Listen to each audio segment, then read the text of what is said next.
Bonjour à tous et bienvenue sur un nouvel épisode de Nous Entrepreneurs. Aujourd'hui, je reçois Fanny Deléage, qui est la fondatrice de la tannerie végétale. Bonjour Fanny. Bonjour Benjamin, merci. Eh ben, avec plaisir, bienvenue. Est-ce que tu peux te présenter et notamment présenter ce qui t'a amené à te lancer dans ce pari fou de l'entrepreneuriat? Mmh. Donc je suis Fanny Deléage, j'ai fondé la tannerie végétale en 2020.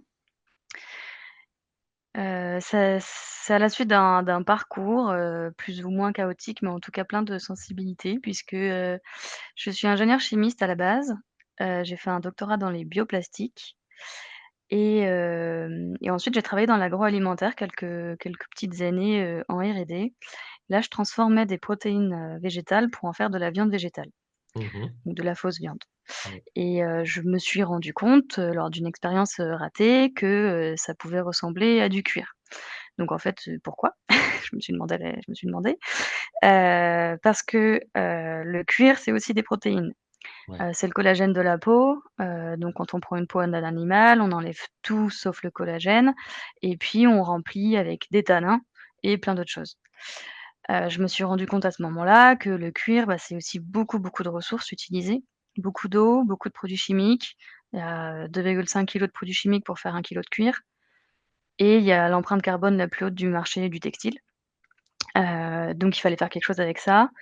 Moi experte, plastique à la base, je me suis dit: «OK, il y a les simili-cuirs, c'est bon».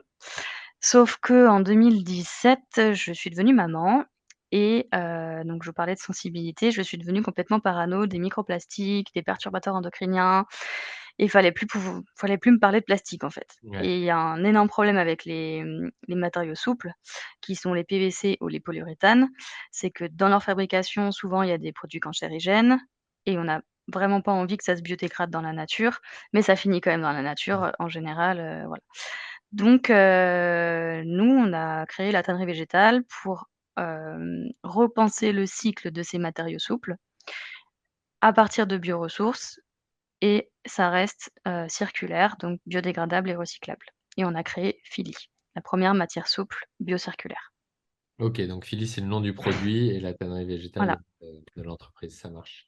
Ça a quand même dû être une bascule. Tu disais, tu travaillais dans l'agroalimentaire. Ok, tu as vu cette Ouais. idée-là, mais des gens qui voient des idées, qui ont des idées et qui restent salariés, il y en a plein. Qu'est-ce qui t'a amené à passer le pas?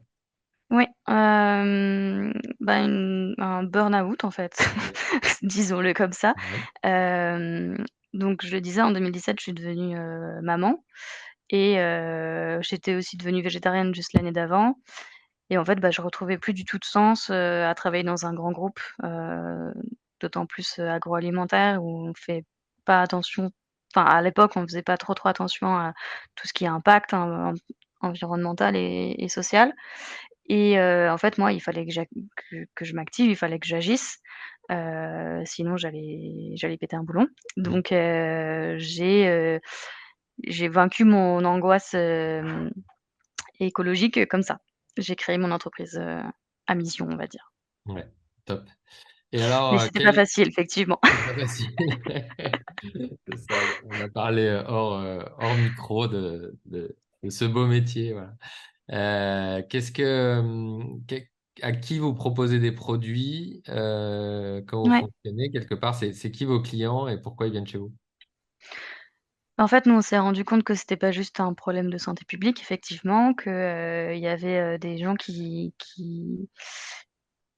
pour lesquels c'était un énorme sujet, les ressources, les matériaux souples.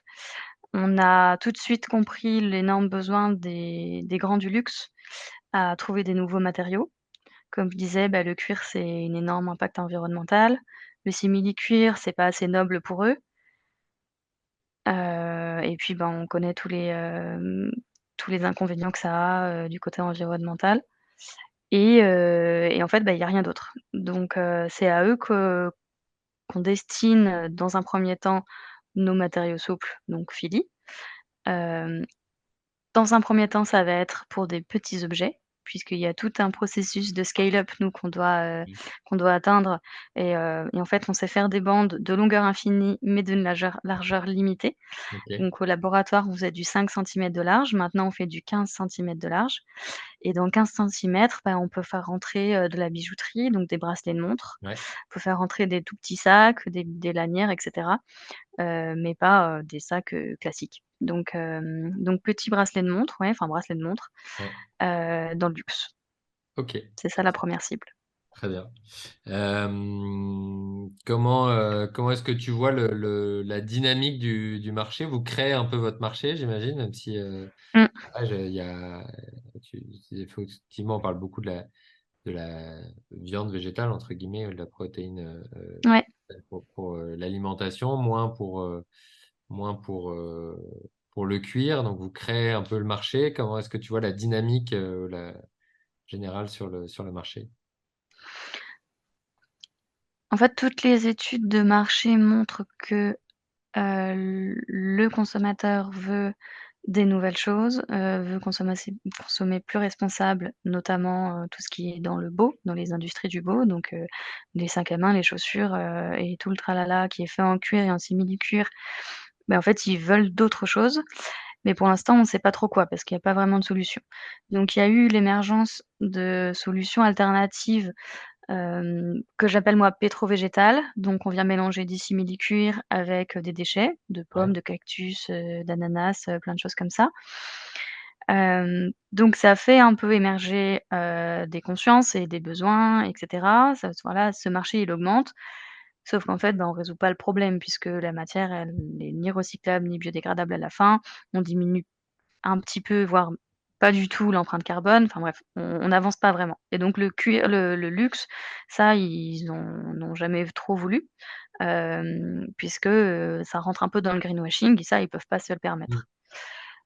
Donc effectivement, il y a une demande, il y a une attente, il y a beaucoup de startups qui émergent, pour proposer des nouvelles solutions et nous, on fait un peu la course avec eux. Donc il y a un Voilà. marché et il faut aller, se positionner, sur ce marché, ça marche.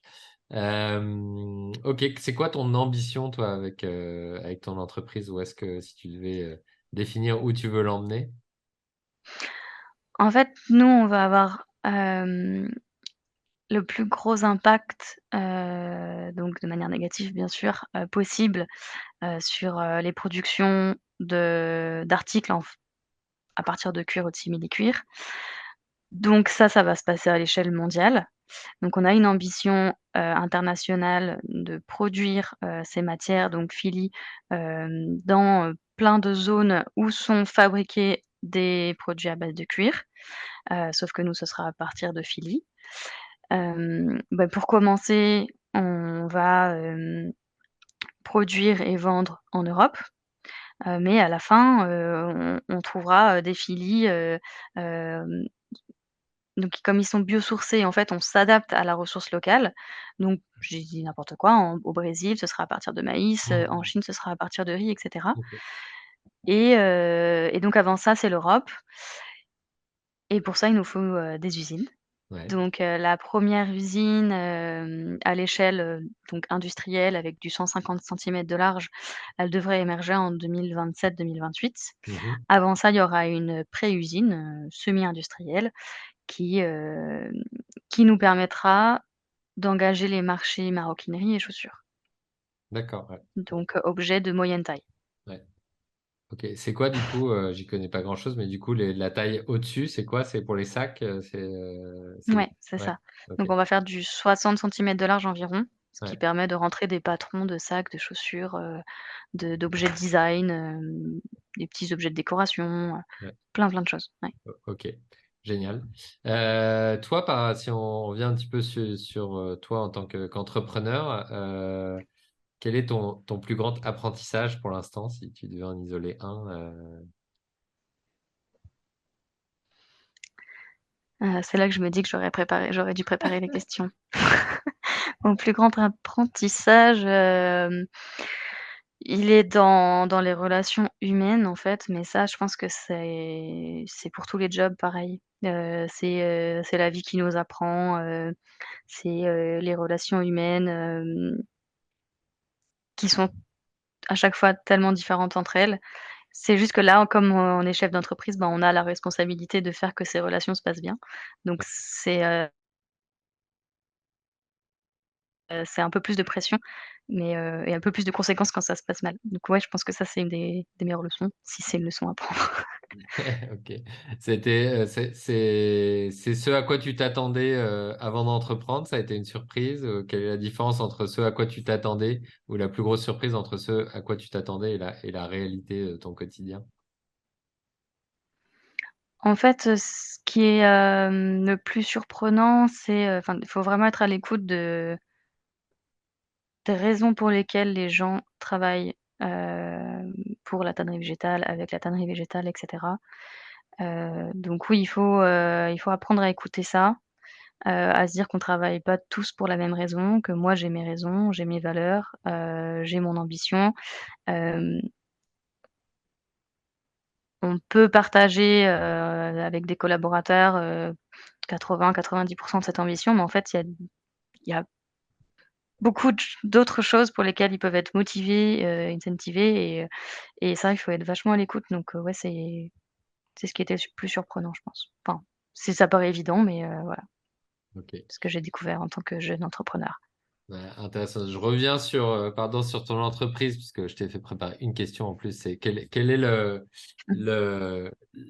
l'a priori ou la croyance erronée qui circule sur ton secteur, d'activité? En fait, quand les entreprises, enfin nos prospects, cherchent à changer, avec l'ambition de diminuer une empreinte carbone, de rentrer dans du circulaire, de changer de matériaux. En fait, ils cherchent le matériau parfait. Il faut qu'il ait, l'empreinte carbone, la plus négative possible, qu'il y ait aucune pollution, que ce soit fait avec, des bioressources qui sont pas en compétition avec l'animal, qu'il soit biodégradable, recyclable, et qu'en même temps il soit étanche dans l'eau, hem et qu'il soit aussi résistant qu'un cuir et cetera. Donc tout ça, c'est totalement entendable. Mmh, Hem, nous d'ailleurs, on promeut, le non enfin de pas devoir faire de compromis, mmh. mais en même temps, on rajoute un peu trop de critères. On veut tellement faire mieux, faire parfait, qu'au final, ils font pas. Ouais, c'est espèce de ce qu'on peut appeler le diktat de la cohérence en se disant, ah, il faut aller au bout du bout du bout, alors que quand on Ouais, compare, même si on faisait on est 80% du déjà chemin quelque part, vachement ça mieux. serait déjà top. C'est ça. C'est OK, ça. intéressant, intéressant. Hem, toi, justement par rapport à tes ambitions, que tu as mentionnées, notamment, bah, avec un changement d'échelle, industrielle qui est sûrement, Mmh. un défi important, quels sont pour toi tes prochains domaines d'apprentissage ou sur quoi tu vas devoir, monter en compétences en tant qu'entrepreneur et comment est-ce que ça peut changer ton métier actuel au final? Alors, ce qui est génial, c'est que je ne sais pas du tout où ça va m'emmener. On a des roadmaps, on a des super ambitions et en fait, on ne sait pas, ce que ça va être la prochaine montagne, à gravir. Parfois c'est de l'humain, parfois, c'est, de l'industriel, parfois c'est du technique et cetera. Ça change tout le temps et c'est ça qui est trop bien en fait, on apprend plein de choses. Mmh, Mmh, il y a eu, enfin les gros challenges là, ça va être bien sûr l'industrialisation. Donc ça va être, bah, plus de recrutement, beaucoup d'un coup, ça va être un gros challenge. Il va y avoir, bah, de l'organisation à plus grande échelle. Là, on s'organise, on est 7, on arrive à s'organiser, des réunions et cetera, à parler entre nous. Comment ça va être à 15, comment ça va être à 25, si on passe à 50, 70, comment ça va se goupiller tout ça. Donc ouais, ça c'est un gros challenge. Et puis il y avait, bah, techniquement aussi, ça va être un challenge, et en fait ça, on peut pas prévoir, c'est pour ça aussi qu'on est passé par l'échelle pilote avant. Essayer d'anticiper, au maximum tous les problèmes qu'on va avoir à la grande échelle et Ouais, essayer de les avoir à moyenne échelle, comme ça coûte moins cher bah, tout coûte moins cher, en fait. Donc on perd notre temps maintenant ici, enfin on perd notre temps, on prend le temps, de résoudre les problèmes pour qu'on en ait moins à résoudre plus tard ou qu'on sache les résoudre plus vite. Ça, c'est la version, idéale, de comment on présente les choses. En vrai, on a choisi l'échelle pilote parce qu'on n'a pas eu les sous pour faire ouais, plus vite, plus grand. Mais on comprend qu'on va apprendre, mieux comme ça. ça marche. Et comment est-ce que les personnes qui nous écoutent peuvent t'aider, vous aider dans ces défis-là? Déjà en parlant de la tannerie végétale, Ouais, et de nos matériaux Philly, on a notre simili-cuir, qui s'appelle Philly, donc c'est une bande, mais on aura aussi, toute une gamme de matériaux biocirculaires, puisque notre matériau, que je rappelle, c'est en plastique, totalement naturel. Il est aussi, on peut le mettre en forme sous n'importe quelle autre forme. Il va pouvoir être injecté dans des moules, pouvoir faire des coques de téléphone, des bracelets de montre injectés et cetera.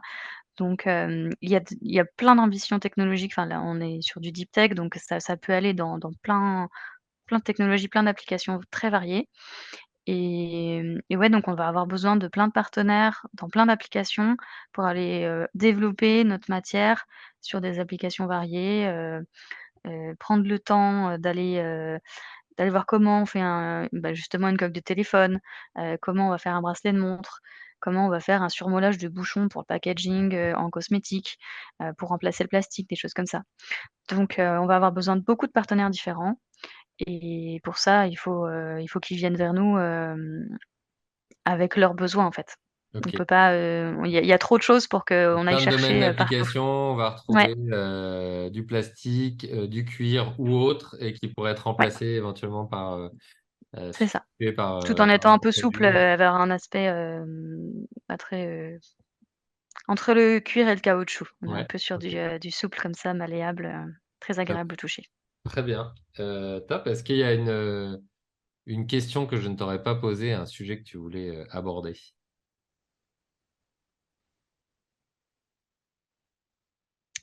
Non. On a fait le tour, bon, super. Comment est-ce que les personnes les partenaires, etc., potentiels, peuvent te joindre? C'est quoi le meilleur moyen? Le mieux, c'est l'adresse contact, Ouais. contact@la-tannerie-végétaleux.fr. Ok, bah écoute, on mettra tout ça dans la description de l'épisode. Génial, on arrive déjà à la fin. Donc, merci beaucoup, Fanny, d'avoir répondu à mes questions. Et Bah, puis, merci à Benjamin. bientôt sur une nouvelle. Merci beaucoup. Ciao.